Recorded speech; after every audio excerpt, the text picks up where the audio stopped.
Сурвалжлах баг өсчин гоо сайхны газруудаас өдөрт хэрэг үйлчлүүлэгчтэй байгаа талаар болон мөн түрээсийн асуудлаа хэрхэн шийдэж байгаа талаар сурвалжлая. За сүүлийн хэдэн саруудад үйл ажиллагаа нь хаагдаад байсан үйлчилгээний байгууллагуудын үйл ажиллагааг нээсэн коронавирусын халдвараас үүдэн ямар ч үйлчлүүлэгчгүй болсон эдгээр аж ахуйн нэгж байгууллагууд хэрхэн түрээсийн асуудлаа шийдэж байгаа талаар өсчдөөс тодруулга яриаг хүргье.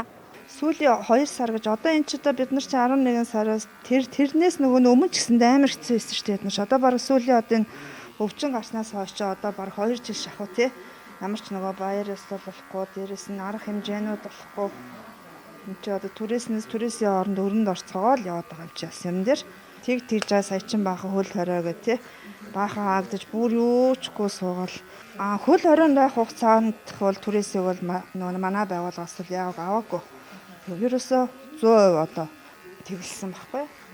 Тэгэл яг бид нар яг нөгөө өмнө нэг ажил авахгүй үедээ бас тэр чинь 100% төлж чадахгүй түрээсээ бид эдийн түрээсийг бол байгууллагаас арга 30% яг хөнгөлцсөн байгаа л да. Өдөрт дунджаар хэдэн орж ирж байна.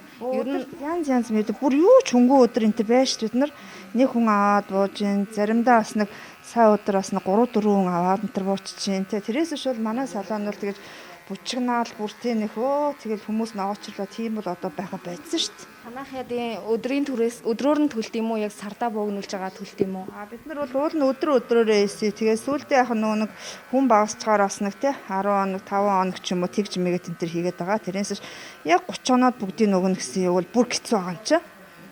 Түрээсээ одоо хийгээд цаана нь хэр ашигтай ажиллаж байна. Ашиг гэж бол ер нь сүүлийн 2 жил ястаа бүр байхгүй болсон шүү дээ. Дээрээс нь бид нар ч бас нөгөө материал авна тий эн чинь бас зүгээр яагаад ахгүй материал нь чинь бас аяг их мөнгө орно одоохондоо штэ яг энэ байгаа штэ тэр үеэр чинь биш тий хүмүүс бол орох нь болоо штэ эрс багсаж чинь бүх л салбаруудын байгаа ганцхан манайхч биш тэгээ эрэнгүүтээ яах вэ гэхээр зэрэг өөрчлөлтч маань цагаа авч орж ирж байгаа зарим үед бол үнэндээ байхгүй байгаа тэгээд эрэнгүүтээ шнэ манайхны нэг тогтсон нэг сонин хөвшил гэдэг байхгүй юу сайн муу өдрүүд гэдэг.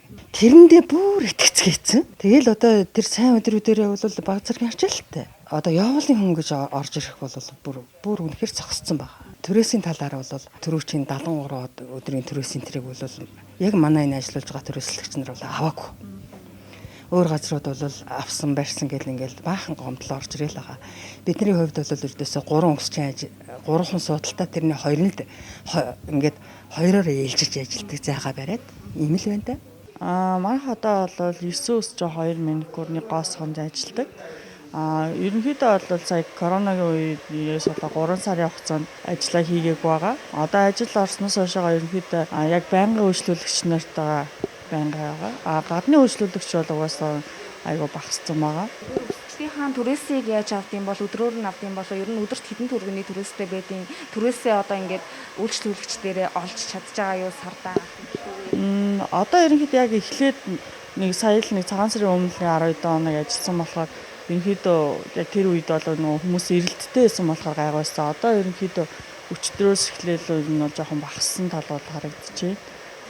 Одоо ер нь дийлэнх ингээ өсчин салонуудыг ингээ харахаар айгүй хүнд байдалтай байгаа түрээсээ төлж чадахгүй гээд танай байгууллагын хувьд түрээс дээр ямар хөнгөлөлттэй үзүүлж түрээслэгч бол ерөнхийдөө манай байгууллага дээр сая 3 сарын хугацаанд түрээс авааг байгаа. Одоо ерөнхийдөө 7 сар хүртлээр бас ерөнхийдөө түрээсээ хямдруулж өгөөч гэсэн хүсэлтөө өгсөн байгаа. Одоохондоо хариу нэрээгүй. Үйлчлэгээний хувьд бол одоо хямдрал ерөөсөө зарлааг байгаа. Яг ийм үед чинь бас хямдрал зарлах юм бол бид нэр өөрсдөө бас хямралд орох магадaltaй байгаа болохоор 2020 оны 12 сарын 13-нд Монгол Улсын ерөнхий сайд асан хүрэлцөх за эрчим хүчний болон усны төлбөрийг тэглэсэн талаар мэдгдсэн. За үүнээс улбаалan зарим аж ахуйн нэгж гоо сайхны газруудын түрээс олгогч нар түрээсээ 30%-аар бууруулсан хэмээн